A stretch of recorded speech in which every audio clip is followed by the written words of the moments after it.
all, thank you very much for this great opportunity to share our results. And thank you, MCI, for all the support that we are having to run this project. So basically, there is a need for a male contraceptive by means of hormonal and non-hormonal methods. And this is a very attractive alternative. Of course, these contraceptives need to fulfill certain requirements, like, for example, needs to be safe, needs to be reversible, inexpensive, easy to use, and without major side effects. And of course, it does not have to affect the libido. So the problem is that we don't have an effective form of contraception for men, and such the burden falls largely on women. And so far, only condoms and vasectomy are the available choices right now. And the hormonal approaches to prevent, for example, sperm production remain elusive. So the challenge is to, in our case, to develop a drug that blocks sperm function. And this is a particular challenge because sperm do not divide, do not transcribe or translate. They have specialized organelles and are highly motile, and also they are produced in large numbers. So this really complicates the strategy that we want to use. And a major barrier also is the lack of an effective high-throughput screening to test sperm function. So I will start with our goal is to tackle hyperactivation. It's a hallmark of sperm capacitation. Sperm during capacitation develop this hyperactivated movement. Sperms are like move vigorously, and they tend not to be progressive. And it's very important, this type of movement, for at least three things in the female reproductive tract. One is to move through the viscous fluid of within the oviduct, also to detach from the epithelium, and also to cross or to penetrate the barriers that surround the ovulated oocytes. And a key player in this type of movement is a calcium channel called CatSper. It was discovered almost 2 decades ago by David Clapham group. It consists in 4 subunits. All of them form the pore.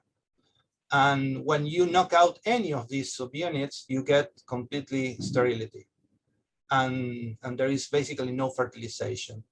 CatSper is activated by alkalinization, strongly activated by alkalinization, both in mice and humans, and also by progesterone or other esterols in humans. And it displays a very peculiar distribution along the principal piece. It forms basically 4 columns, as you can see here in this beautiful work from Xin Shu's lab. But CatSper channels are ideal contraceptive targets for 4 main reasons. One is the sperm-specific channel, so it's only expressed in mammalian sperm. So the chances of having non-desired side effects is minimum. CatSpers are essential for fertilization, and if you knock out any of the 4 genes that encode CatSper, mice are completely sterile. And also we have very strong evidence that CatSper loss of functions in humans are common in fertile patients. So this is a very attractive target, but the problem is that CatSper is probably the most complex ion channel known in nature. In addition to these 4 subunits that forms the pore, it has at least 6 additional subunits that are important for its functions, and also several associated proteins, signaling proteins that form this CatSper signaling complex. So the complex structural organization of this channel was a real problem to express this channel in a heterologous system to study its regulation in vitro. And we normally, CatSper function is normally assessed only by patch clamp, but this is a great technique, but it's impossible to use this technique to screen thousands of compounds.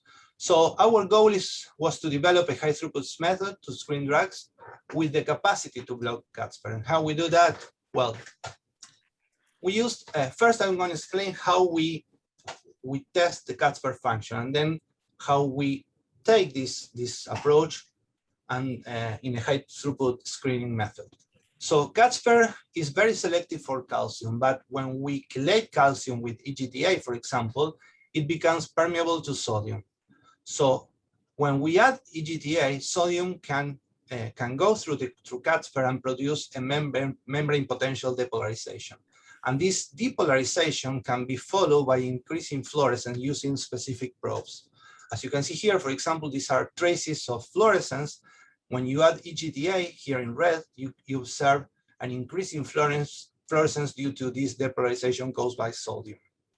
In contrast, here in blue, when we add a CatSper inhibitor, this depolarization does not occur, right? So this is the principle that we are going to use to test CatSper, but we're going to use it in flow cytometer. So to set up the conditions, we use CatSper knockout sperm. So you can see here that this is the calcium. The heterozygotes displays the high levels of calcium. Then this peak is completely lost in the CatSper knockout mice. And when we add this membrane potential indicator, DIX3-5, you can see that there are two populations. One is depolarized sperm and the other one are hyperpolarized sperm. So when we add EGTA in the heterozygotes, you can see that this population of hyperpolarized sperm disappear, is gone. But in contrast, in CatSper knockout, when we add EGTA, this population doesn't change because CatSper is not there, so sodium cannot enter the cell. So, but the way we observe this usually is by continuously monitoring the events in a flow cytometer. So here you have the disc-free fluorescence. This is the population of high fluorescence here. And when we add EGTA, this population basically disappears. And in the CatSper knockout, when we add EGTA, it doesn't occur, okay? So this is the way we are going to test if something is blocking CatSper or not.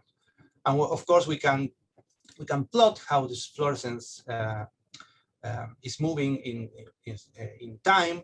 And you can see here in the CatSper knockout, the fluorescence is very stable, but in the wild type, or in the heterozygous in this case, it drops, okay?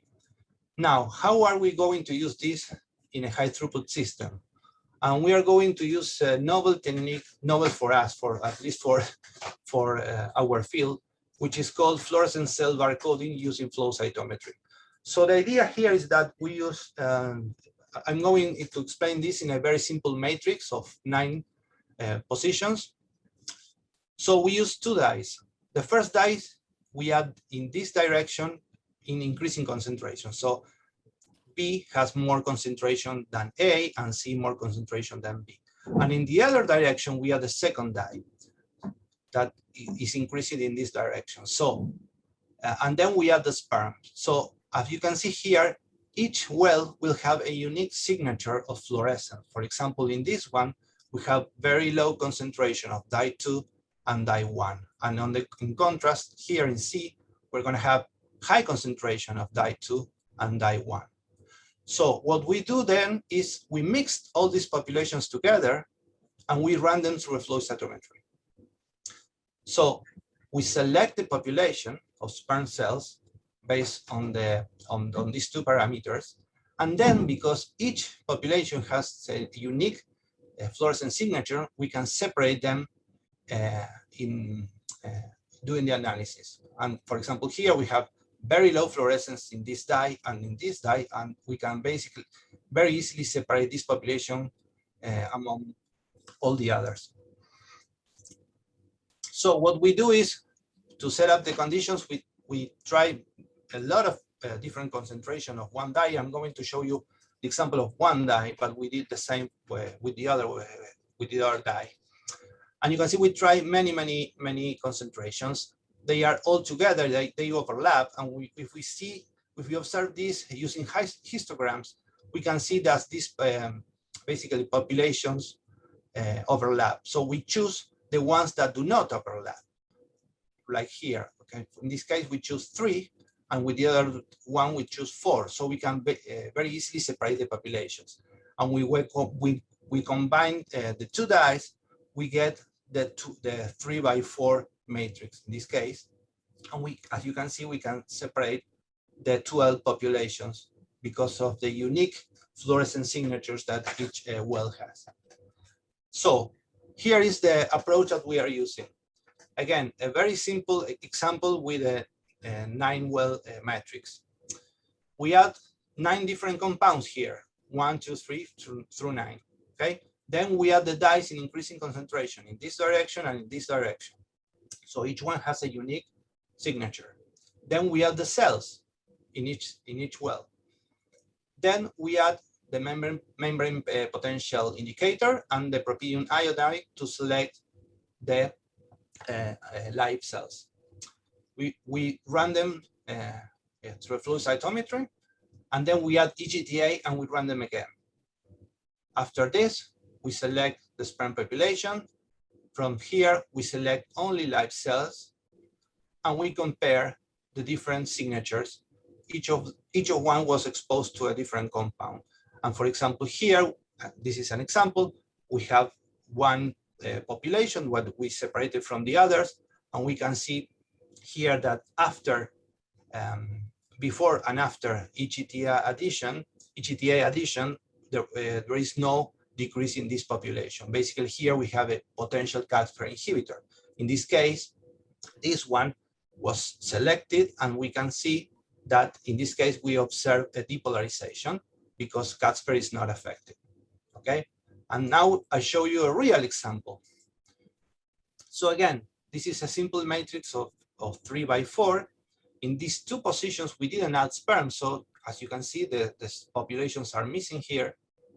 And in this case, we added a CatSper inhibitor in this position, in this population.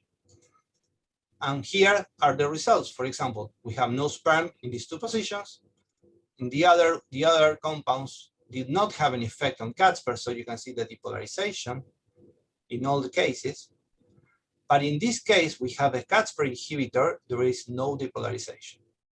So after this, we can plot this in a graph, and you can see all the compounds where did not affect CatSper significantly, and this is our control with our CatSper inhibitor. The beauty of this is that we can, in this case, you see that in a single run, we can study on about 12 compounds. But what we are doing is we are combining four compounds in each well. So basically, if we use a 96 well and we add 4 compounds in each well, and then we run this all together, we can test in using only 8 tubes about 400 compounds, and in a very fast, because we only run 8 tubes. And if we get a hit, for example, here in number 3, because we have 4 compounds, we can then run them separately and see which one is the positive. So in a few minutes, we can run, or we can test about around 400 compounds using this approach. So this was already set up, and we are testing a different library of compounds. And our future direction is to identify novel compounds that inhibit CatSper channels. We are proposing to test or to evaluate about 18,000 compounds by combining different libraries. Then we are going to validate the selected compounds. We are going to determine the toxicity and the IC50 for each compound, and we also going to collaborate with Dr. Alberto Darson in Mexico to see by patch clamp if these are suitable compounds to inhibit CatSper. And we're going to also investigate the mechanism of action of these selective inhibitors. We want to understand if these are directly blocking the channel, or if they are affecting other signaling proteins that may affect also the channel. And the leading compounds will be evaluated for their ability to also block human human CatSper prior to any large scale or expensive human study. So I want to thank my whole lab for doing this research, in particular Guillermina Luque, Jamaica Schiavi, Martina, and Paula, who are doing most of the work here. And a very special thank also to my collaborators in this project, and many thanks, a big gratitude to MCI for supporting this research.